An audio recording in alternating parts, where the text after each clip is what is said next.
With the Lucky Land Slots, you can get lucky just about anywhere. This is your captain speaking. We've got clear runway and the weather's fine, but we're just going to circle up here a while and get lucky. No, nothing like that. It's just these cash prizes add up quick. So I suggest you sit back, keep your tray table upright, and start getting lucky.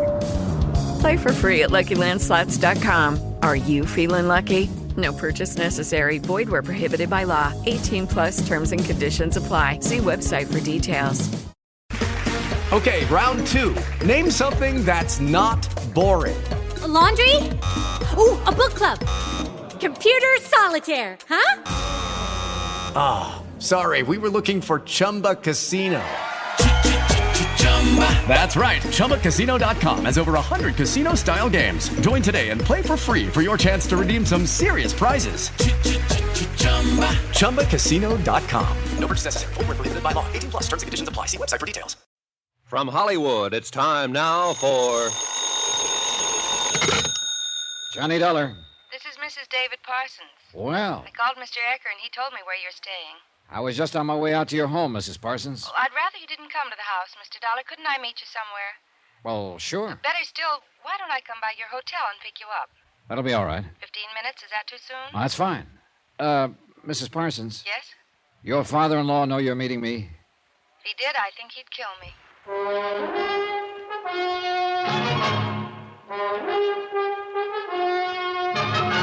Tonight and every weekday night, Bob Bailey in the transcribed adventures of the man with the action-packed expense account, America's fabulous freelance insurance investigator. Yours truly, Johnny Dollar.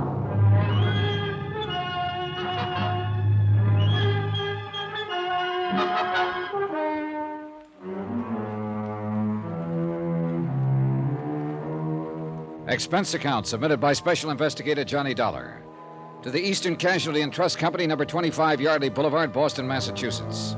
The following is an accounting of expenditures during my investigation of the Callicles matter. Item 2, $4.55, one long-distance phone call to Dave Blaine, Chief Investigator for Eastern Casualty. I explained to him that in spite of our information that David Parsons, Jr. had been missing for 10 days, people in Los Angeles connected with him seemed indifferent or irritated by an investigation. I told him how old man Parsons had tried to throw me out 3 times when I got around to suggesting that perhaps his son might have flown the coop with some money in bonds. Blaine told me to keep trying and keep on trying to get to the bottom of it. I took him at his word. It was a little after 2 o'clock when I saw Mrs. Dorothy Parsons pull up in front of the Beverly Hilton lobby. She wore a ribbon to hold her hair back in the convertible. A sundress showed off a pair of well-tanned shoulders.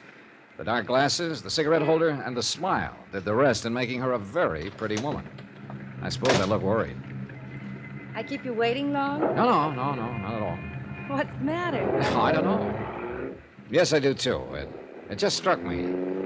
I'm here to see about your missing husband. Now it looks like we're going on a picnic. I think you don't have to wear sackcloth and ashes to do your job. No, really, do you? Well, it sometimes helps on a job like this. You disapprove of me, don't you? I disapprove of everybody. I have to, Mrs. Parsons. All the time? Forever? Only until the thing's straightened out. Until you separate the chaff from the wheat, I suppose. Yeah. Where are we going? Well, I thought you might like a drive down by the ocean. I'd rather be facing you across a desk. You shan't do that, Mr. Dollar. I won't allow it. Now, stop looking so glum. How's that? Oh, I don't know. I just don't know. Would you feel any better if you faced me across a luncheon table? That's as close to a desk as I can think of. Yeah, let's try that out. I gave her what I could of a smile and let her think it over. She drove well, keeping her eyes to the road, both hands on the wheel. She was the careful kind. The rearview mirror was adjusted 2 or 3 times, looking for traffic cops. We went off Sunset Boulevard and onto the road that is set right by the ocean. The sun was shining. The air was warm. And I got to thinking, what business did I have worrying about a missing man on such a nice day? Oh. What is it? Come on. I'm tired of driving. Let's walk along that lovely strip of beach. Oh, now, wait a minute. Please, Mr. Dollar, please. It's such a lovely day and the air is so good. Walk with me. Talk with me. Just a little while, and then we can talk about all these other things, please.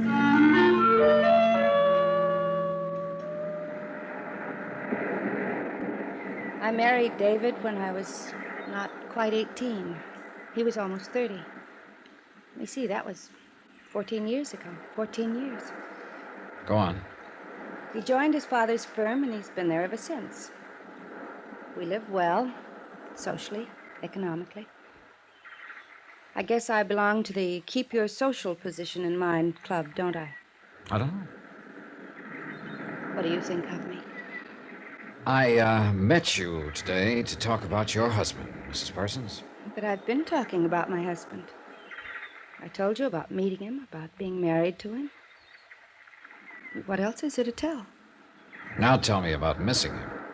What can I tell you about that? Well, where he is, for one thing.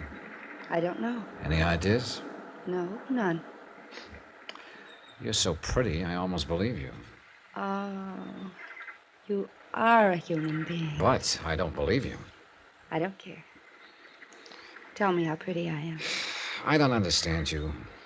I didn't understand your father-in-law. David Parsons is missing. No one wants to talk about it, do anything about it, make any moves. Now, what is this? You're cross with me now. Yeah. For some reason, I'd assume you'd want me to talk to somebody about your husband. You'd want to talk to somebody, too, that you'd want him back, want to know if he's well, if he's in trouble. And what happens? You spend an hour on a sunny afternoon showing me your best profile, doing everything but getting down to the business at hand. I don't get it. I'm sorry. I guess I don't blame you. What is it you want to know? When did you see him last? Last Tuesday morning at breakfast at home. Tell me about him. There's nothing to tell, really. He ate his breakfast, read his paper, put on his coat, kissed me, and left. I called his office at noon about something or other, and his secretary told me he hadn't come in. I really didn't know he wasn't around till Wednesday afternoon, late. How's that? Well, Tuesday night, I went out with friends. Wednesday, I slept late. I presume David was in bed when I came in. I didn't look in his bedroom. Wednesday afternoon, Mr. Ecker called and asked to speak to David. Mr. Ecker told me David hadn't been in his office all day Tuesday. I checked his bedroom, and his bed hadn't been slept in Tuesday night, so I called my father-in-law. Why didn't you call the police? Why should I? It only seems reasonable to me. Go on. Mr. Parsons told me not to mention the matter to anyone, that he'd take care of it. He hinted... Oh... I'm bad at this, Johnny, because, well, you have no idea... Well, I mean, Mr. Parsons Sr. doesn't hint. He's a very blunt person. I met him this morning, yeah. But I'll say he hinted that David might have gone off with someone else. I see. Has he ever disappeared before? Oh, yes, many times. When was the last time?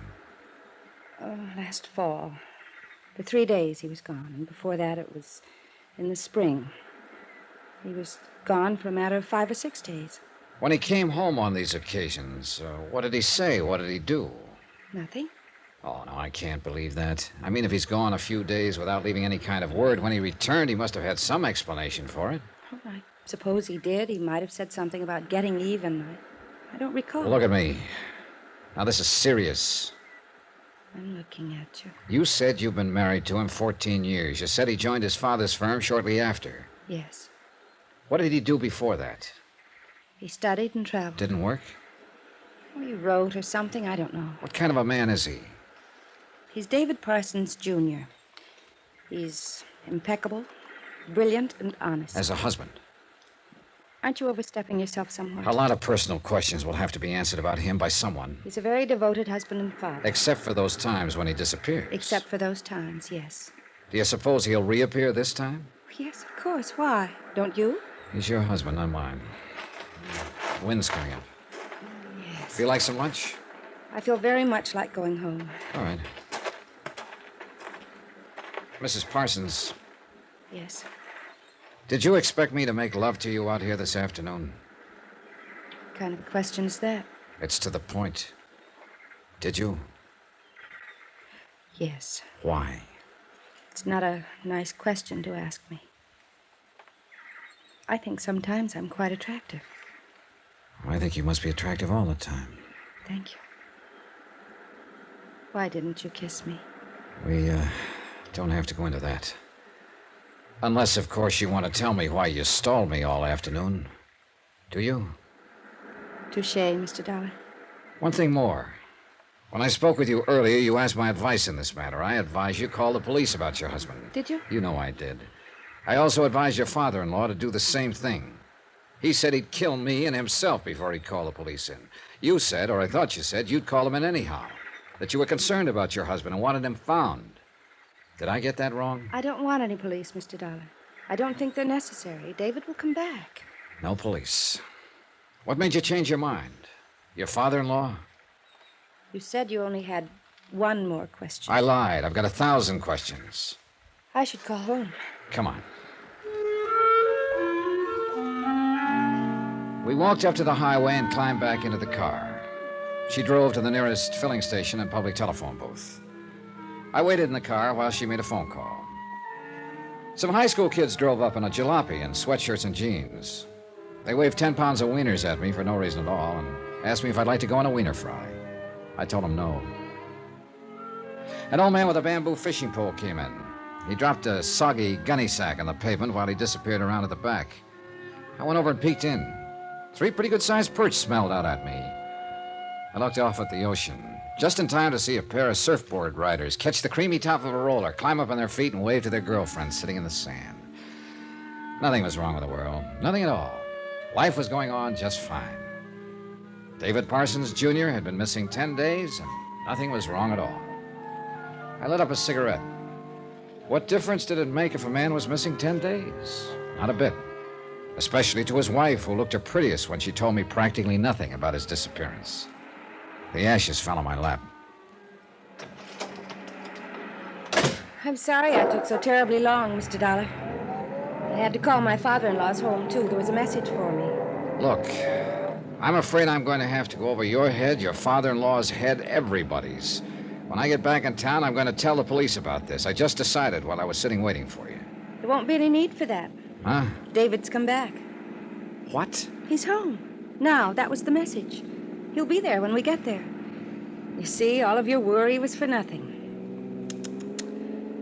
You and I, we could have had a perfectly lovely afternoon if we'd known this, couldn't we? If you say so, Mrs. Parsons. Look out!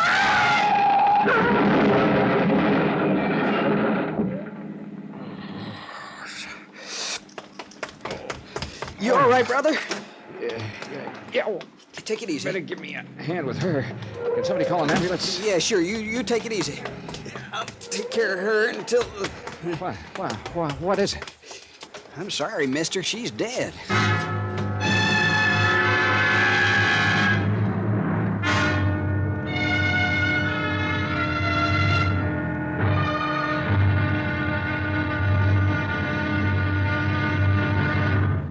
Now, here's our star to tell you about tomorrow's intriguing episode of this week's story. Tomorrow, trouble comes early and stays late.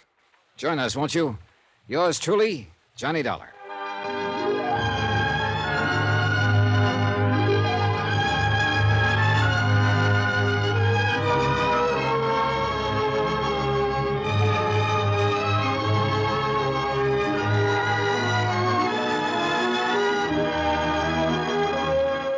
Yours truly, Johnny Dollar, starring Bob Bailey, is transcribed in Hollywood.